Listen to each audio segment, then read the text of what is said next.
Hey everyone, and welcome to KeySource. Today's video is all about whether or not we're starting to see the housing market cool off a little bit. And I'm talking with our team leader, John Yoder. So if you're wondering whether or not things are starting to shift and why, you're in the right place. Let's hit it.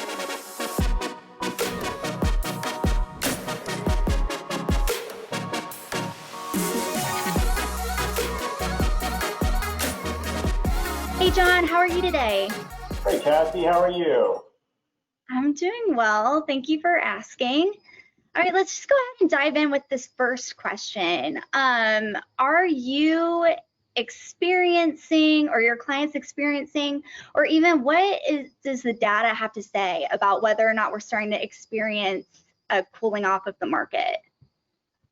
Sure, Cassie. So I think what I'm starting to see experientially with my clients is that, it felt like in the spring, we were never able to get anything in contract at asking price.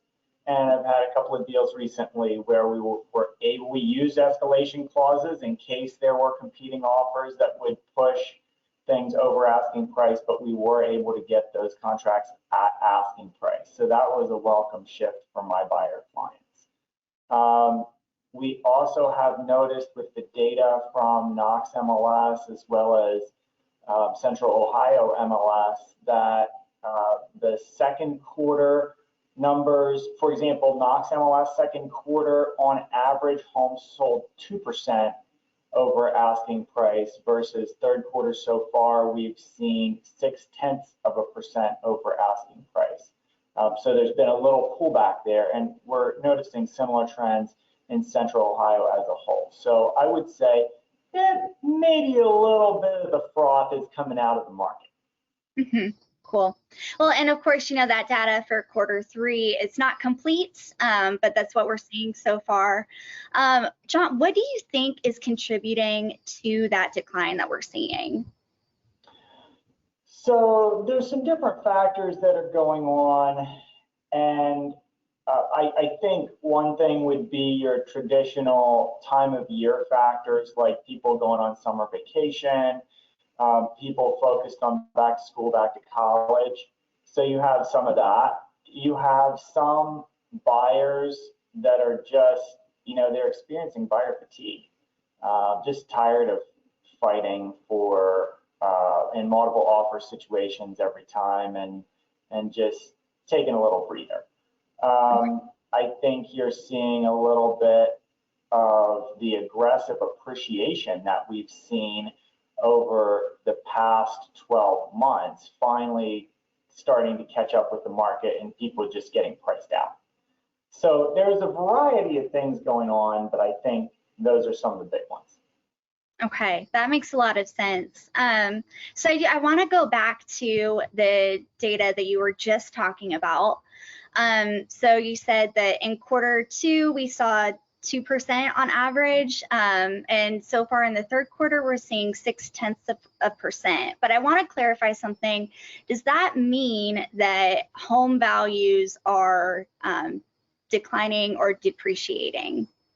Yeah, absolutely not, Cassie. So those metrics are talking about asking price versus the sold price, okay? So, people are still paying over asking price on average for each home that's being sold. Now we know that some are going to be below, some are going to be significantly over. So, but on average, the average sale price is still higher than the list price.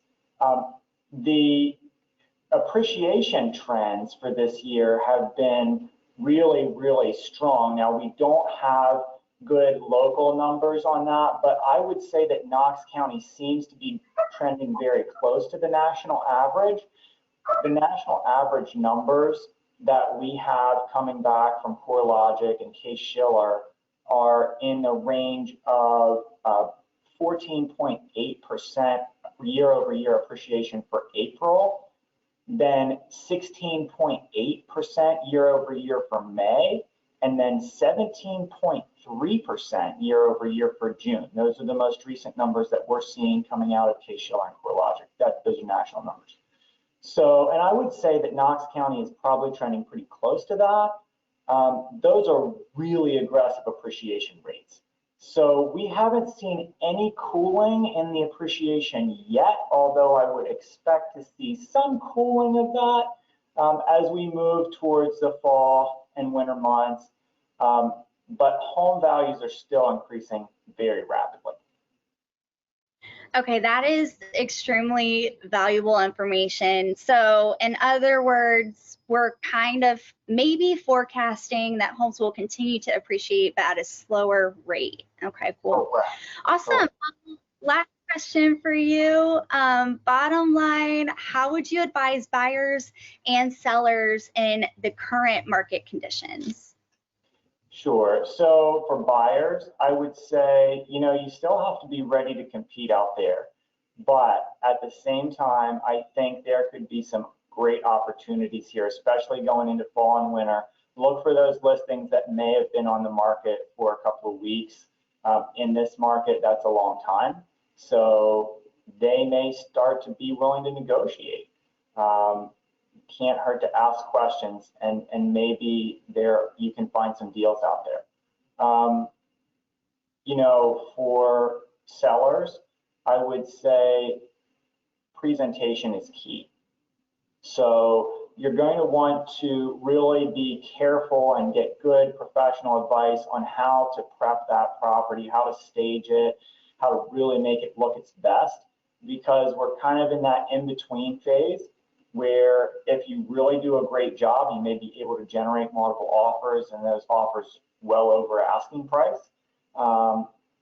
If it's not being presented well, it may be something that ends up sitting on the market. So, do a great job, do a professional job with your presentation. All right, well, that is fantastic advice, John. Thank you so much for joining this week. Thanks for having me, Cassie. I've enjoyed it.